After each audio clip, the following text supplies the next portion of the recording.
श्रीराम समर्थ.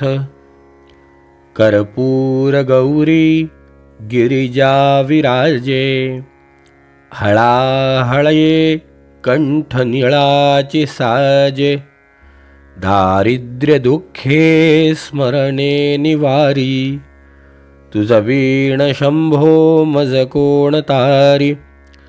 पार्वती पते हर हर महादेव. श्रोते हो नमस्कार. अगस्ती ऋषींची स्वारी लोपामुद्रेला बरोबर घेऊन प्रवास करत करत दक्षिणेला ज्यावेळेला आली, कार्तिकेय स्वामींची भेट झाली आहे. हात जोडले अगस्ती मुनी बघतायत, हे भगवान, आपण मला काशी क्षेत्र महिमा वर्णन करून सांगावा. खूप माझी लालसा होती, माझ्या मनाची इच्छा सतत सतत हे काशीचं महात्म्य ऐकावं सारखं मनाला वाटतंय. त्यावेळेला स्कंद स्वतः कार्तिकेय स्वामी बघतायत, हे मुने, ज्या वेळेला महादेवांची आणि माता पार्वतींची एकमेकांशी चर्चा सुरू होती, ती चर्चा अशी होती, त्यांनीही आदिमाया पार्वतीला हीच कथा सांगितली, ती मी तुला सांगतोय. हे मुनी, महाप्रलयाच्या वेळेला ज्या वेळेला समस्त चराचर नष्ट झालं, सगळीकडे अंधकार हाहाकार माजलेला होता. सूर्य नाही, चंद्र नाही, ग्रह नाही, नक्षत्र, दिवस रात्र काही नाही. केवळ केवळ आणि केवळ एक सत्स्वरूप ब्रह्म शिल्लक होतं. श्रुतींनी ज्याचं वर्णन केलंय, एकमेव वा द्वितीयम, एकच, बस, काहीही शिल्लक राहिलेलं नव्हतं. मन आणि बुद्धी या विषयाचं चिंतन करायला अगोचर आहेत. हे शक्य नाही आहे. हे ज्ञान, परब्रह्मस्वरूपाचं ज्ञान शब्दामध्ये मांडता येईल की नाही सांगता येत नाही आहे.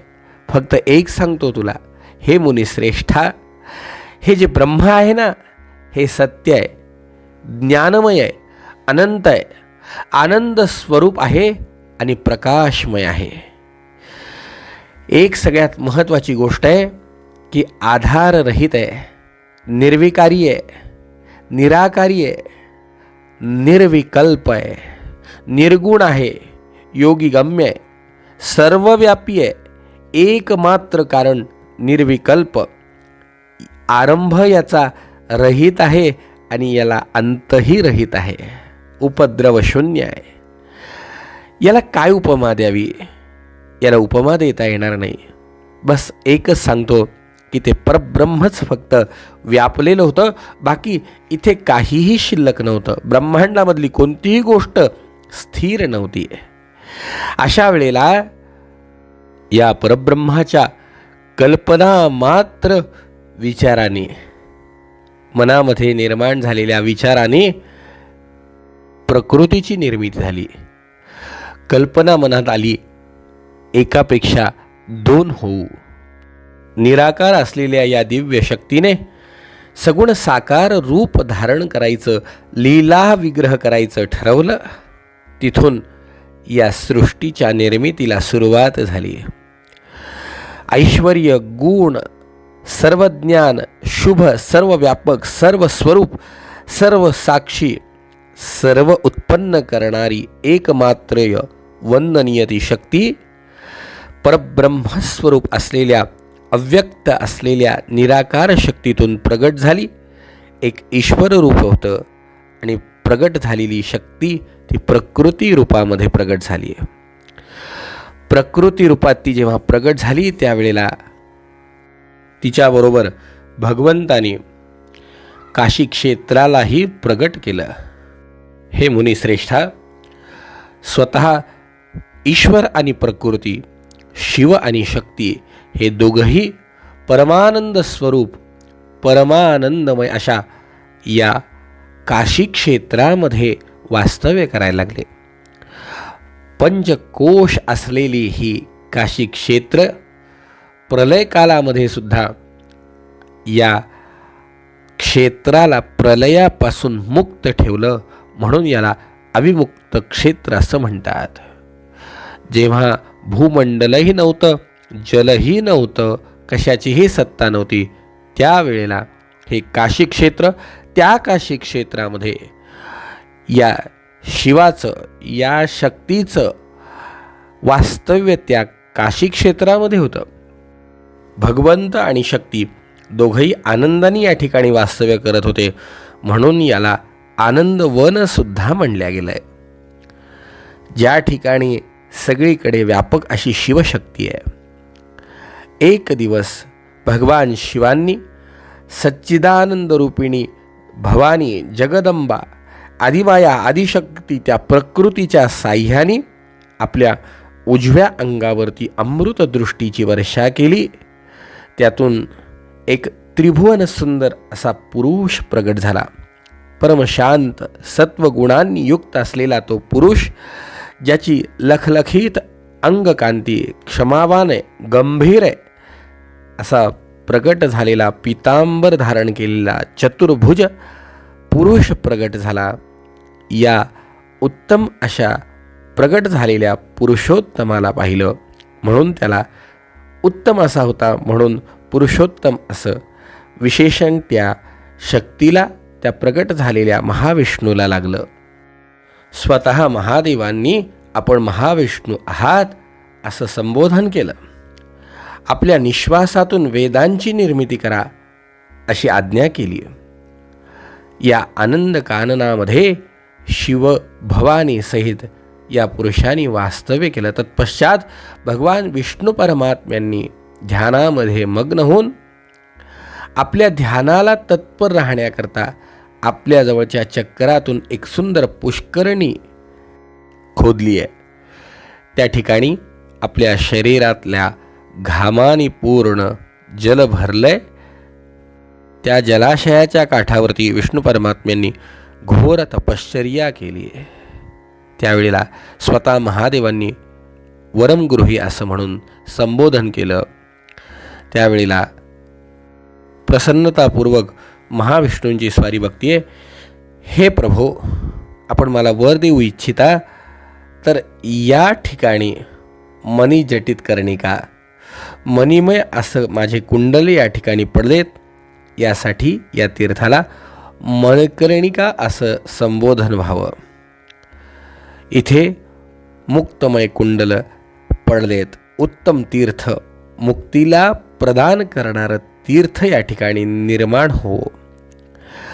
शिवस्वरूप अनिर्वचनीय ज्योती प्रकाशित असलेली ही पुरी, म्हणून हिचं नाव काशी असं प्रसिद्ध हो.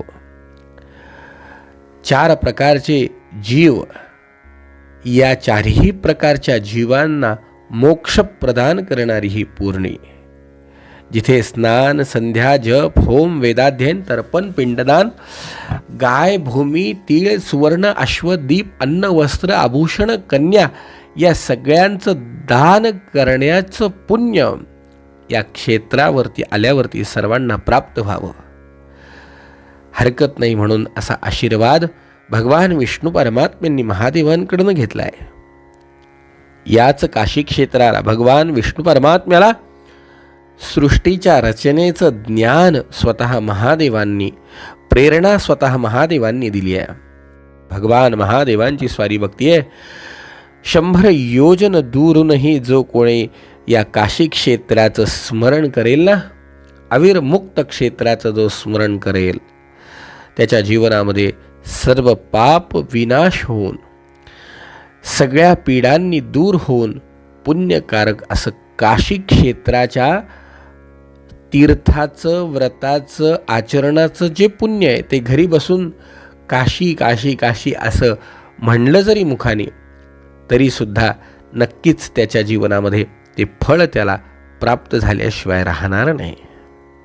हे मुनिश्रेष्ठा, ज्याप्रमाणे या काशी क्षेत्राचं महत्त्व आहे, तितकंच महत्त्व या काशी क्षेत्रामधनं प्रवाहित झालेली गंगा माता, जी भगवंताच्या जटेतून पृथ्वी तलावावरती आली आहे. भगीरथ राजाने परम तपश्चर्या करून जिचा प्रवाह भगवंताच्या जटेतून सोडवून घेतलाय, सूर्यवंशातला महातेजस्वी, महापराक्रमी भगीरथ राजा आपल्या पितरांच्या उद्धाराकरता ज्यांनी ही गंगा भूमंडळावरती आणली आहे, काय सांगावं. अरे ही गंगासुद्धा जिचं स्मरण केल्यावरती सुद्धा वाचे म्हणता गंगा गंगा सकल पापे होतील भंगा. गच्छन् तिष्ठन् जपन् ध्यायन् भुञ्जन् जाग्रत स्वपन् वदन् यस्मरेत् सततं गंगा सही मुच्चेत बंधनात. गंगा मातेच्या स्मरणाचं हे फळ आहे, गंगा मातेच्या स्नानाचं हे फळ आहे.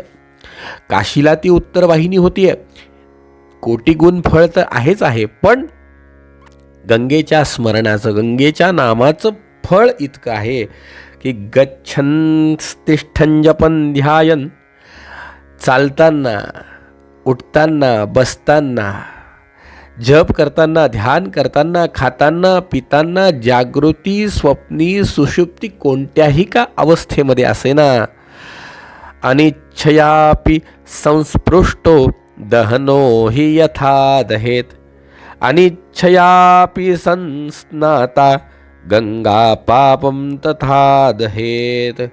ज्याप्रमाणे अग्नीला स्पर्श झाल्यावर इच्छा असो नसो जी वस्तू अग्नीमध्ये पडती ती राखच होती, अग्निस्वरूपच होती, तद्वत ज्याप्रमाणे इच्छा असो नसो जे काही अग्नीमध्ये भस्म होतंय, तद्वत गंगेच्या स्मरणामध्ये जे जे कोणी येतं, गंगेचं स्मरण ज्याला अनाहूत घडतं, नक्कीच त्याच्याही जीवनामध्ये त्याच्या पापांची होळी झाल्याशिवाय राहत नाही. काय गंगेचं महत्त्व सांगावं.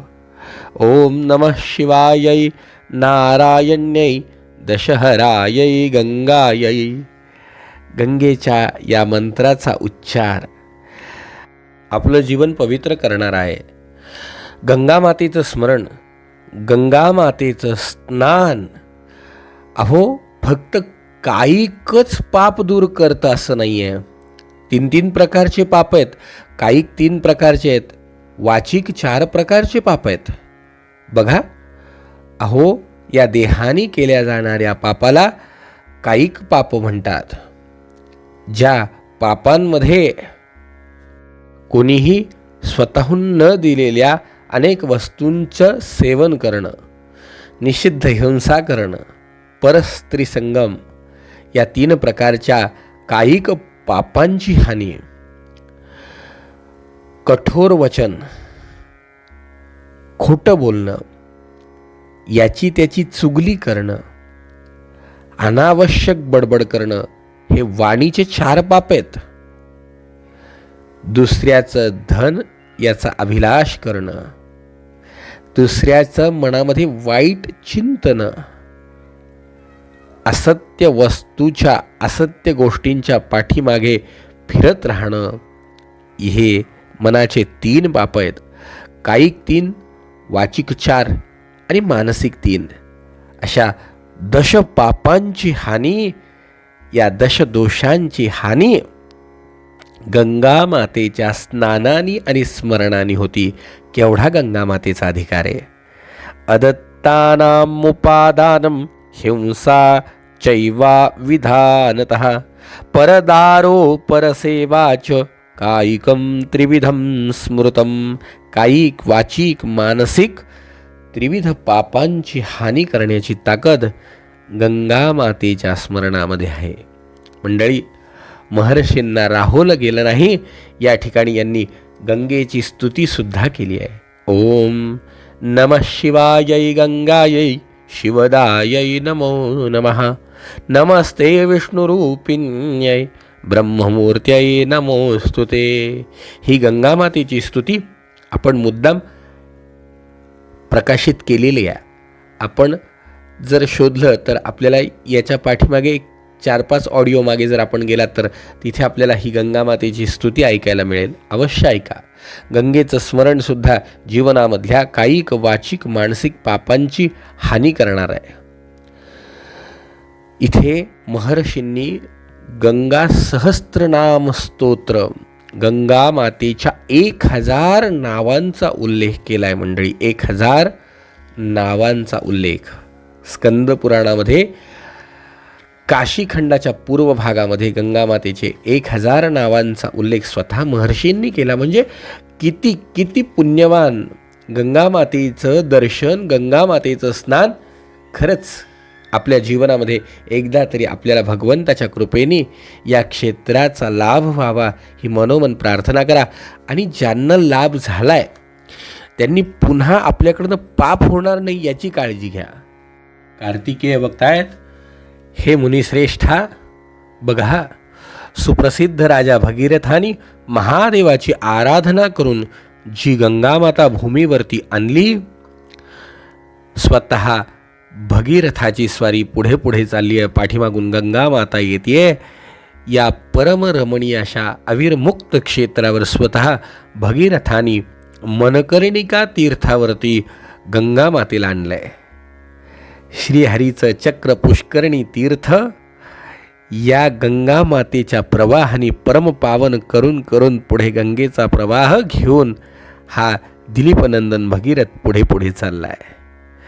अविरमुक्त क्षेत्र, त्यात गंगामातेचं वास्तव्य, हा दुग्ध शर्करा योग याच परमरमणीय काशी क्षेत्रामध्ये पाहायला मिळतोय. या भगवंतानी किती किती इथे भगवंताचा अनुग्रह प्राप्त करणं यापेक्षा आणखीन वेगळी कृपा काय पाहिजे. आपल्या या देहाचा त्याग या काशी क्षेत्रामध्ये करणं यापेक्षा वेगळं कोणतं दान काशीमध्ये जाऊन करायचं. हे देह काशीमध्ये पडावा, हा देह जीवनाचे अंतिम क्षण काशीमध्ये व्यतीत व्हावे, यापेक्षा अजून कोणतं पुण्य पाहिजे. देवतांनी पापी जनांच्या खोट्या दुर्बुद्धीला खंडन करण्यासाठी अशी खड्गरूपानी अशी या प्रवाहाची अवधून नाश करण्यासाठी धुनी आणि विघ्नाचा निवारण करण्यासाठी वर्णा अशा प्रवाहांची निर्मिती केली. काशीच्या दक्षिण भागामध्ये असी, उत्तर भागामध्ये वर्णा, मोक्षाचं धन प्राप्त करून देण्यासाठी भगवंतानीच निर्माण केलेली. स्वतः काशीच्या पश्चिम क्षेत्रावरती काशीच्या रक्षणासाठी देहली विनायकाची स्वारी स्थापन केल्या गेली. ही भगवान महादेवाचीच कृपा आहे. भगवान महादेवांनी काशी क्षेत्राच्या रक्षणासाठी या विनायकाची स्वारी स्थापन केली आहे. या संबंधी एक घटना अशी घडली मंडळी. दक्षिण समुद्राच्या तटावर सेतुबंध तीर्थाच्या जवळ एक धनंजय नावाचा वैश्य राहत होता. मातृपितृभक्त असलेला हा धनंजय भगवान गोपाल कृष्णाचा उपासक होता. त्यांनी आपल्या जीवनामध्ये जे काही धन कमवलं ते भगवंताच्या कृपेने सद्गुणांनी कमवलं. कोणताही दुर्व्यवहार, कोणताही व्यभिचार न करता त्यांनी हे धन कमवलं. उत्तम प्रकारे कालखंड त्याचा व्यतीत होत होता. कालांतराने मातृभक्त असलेला हा धनंजय याच्यावर एक दुःखद प्रसंग ओढावला. त्याची आई अत्यंत रोगग्रस्त झाली, वृद्धावस्था प्राप्त झालेली, त्यात रोग प्राप्त झालेला. काळाने याच्या आईवर झडप घातली. आई गेली. खूप खूप वाईट वाटलं मंडळी. याला माहिती नव्हतं, पण ज्या वेळेला याच्या वडिलांचं निधन झालं, कामातूर झालेल्या याच्या आईने परपुरुषाशी संग केलेला होता. मानवी जीवनाचं एकमेव विशेषत्व जर असेल तर परस्त्री अभिलाष नको, परपुरुषाचा अभिलाष नको. पुरुषाला सुद्धा तेच नियम आहे, असं नाही फक्त स्त्रियांसाठी आहे. पुरुषांनी सुद्धा परस्त्रीला वाकड्या दृष्टीने सुद्धा बघायचं नाही. कबीरदासजींनी तर किती किती किती उदाहरणं दिलं आहे की बाबा रे, पर नारी गहरी छुरी मत लगाओ अंगरे, 10 मस्तक रावण के टूटे पर नारी के संग रे. त्याच्या पुढे जाऊन ते म्हणतात, मन गया तो जाने दे, मत जाने दे शरीर रे. शरीराने तरी पाप करू नका, टाळा. मनाने पण टाळा, शरीराने पण टाळा. शास्त्रकार म्हणतात, ज्या वेळेला परस्त्री एखाद्या परपुरुषाचा अभिलाष करती, परपुरुषासोबत आपलं जीवन व्यतीत करती, त्या वेळेला एक कल्पपर्यंत नरकामध्ये विष्ठा कुंडामध्ये तिला पडावं लागतं. नाहीतर गावामध्ये सुकरी होऊन तिला विचरण करावं लागतं. हे त्याला माहिती नव्हतं. त्याच्या आईने हे केलेलं पाप त्याच्या पश्चात होतं. आता धनंजय बिचारा आई मातृभक्त होता, आईवरती त्याचं विशेष प्रेम होतं. आईचा इहलोकाची यात्रा संपल्यावरती तिच्या अस्थी त्याने बरोबर घेतल्या. बरोबर अस्थी घेऊन त्याच्यावर पंचगव्य, पंचामृत आदी सगळ्यांचं सिंचन केलं. एका लाल वस्त्रामध्ये हे सगळं रेशमी वस्त्रामध्ये गुंडाळलं. काशीला घेऊन निघाला, आईच्या अस्थी तरी काशीला विसर्जन कराव्या म्हणून. रस्त्याने चालता चालता काय योग की या धनंजयाला सुद्धा अचानक प्रकृती बिघडली आहे. अचानक दुःख प्राप्त झालं, ताप आला. जाताना नाविलाजाने त्याला रस्त्यामध्ये एका व्यापाऱ्याचा आश्रय घ्यावा लागला. पुढे पुढे पुढे पुढे या व्यापाऱ्यासह काशी क्षेत्रामध्ये हे आलेत. यांनी मनामध्ये विचार केलाय, काशी क्षेत्रामध्ये आलाय, जाऊन यावं, बाजारामध्ये काही गोष्टी घेऊन यावं.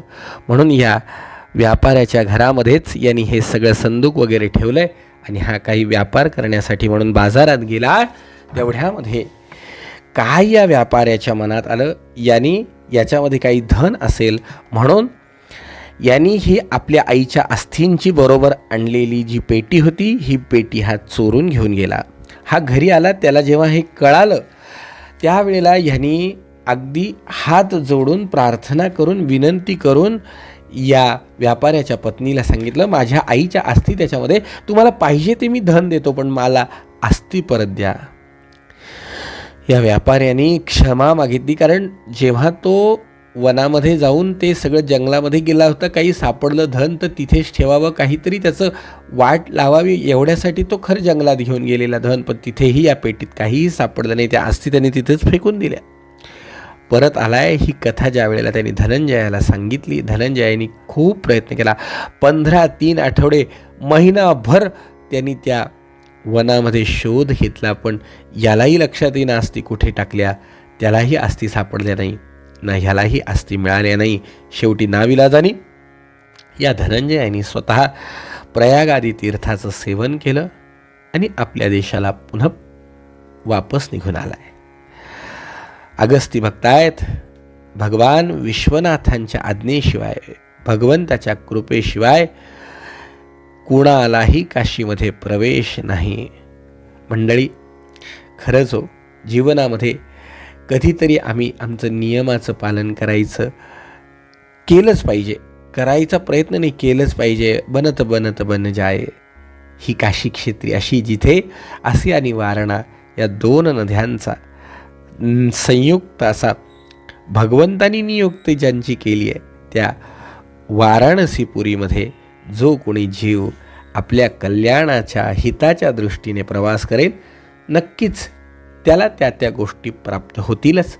आणखीन या काशी क्षेत्रामध्ये विशेष क्षेत्र हरिकेश आहे, दंडपाणी आहे, अनेक देवदेवता या ठिकाणी आहेत. यांचंही महत्त्व काय काय आहे, कशा प्रकारे आहे, उद्याच्या चरित्रामध्ये ऐकण्याचा प्रयत्न करू. जय जय रघुवीर समर्थ.